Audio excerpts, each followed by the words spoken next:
La Syrie se prépare à aller voter lors des élections législatives qui doivent se tenir ce mercredi dans les zones contrôlées par le régime, malgré les violences qui menacent de briser le cessez-le-feu mis en place fin février.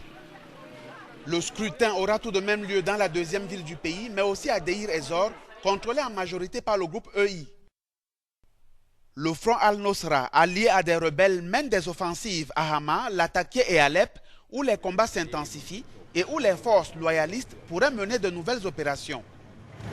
L'ONU tente de trouver une issue politique au conflit. Les pourparlers de paix doivent reprendre ce vendredi à Genève, un mois après un premier round qui n'avait pas permis d'avancées décisives dans les discussions. L'opposition veut une transition qui exclurait Bachar al-Assad, mais sur ce point, les négociations achoppent toujours.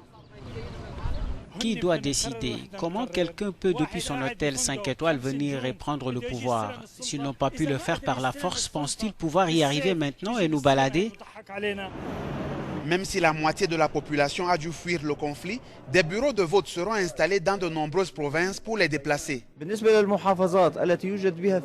Pour les provinces qui rencontrent des problèmes de sécurité, comme les banlieues d'Alep et de Deir ez-Zor, nous allons ouvrir des bureaux de vote dans de nombreuses zones pour ne priver aucun citoyen de son droit de vote pour ces élections.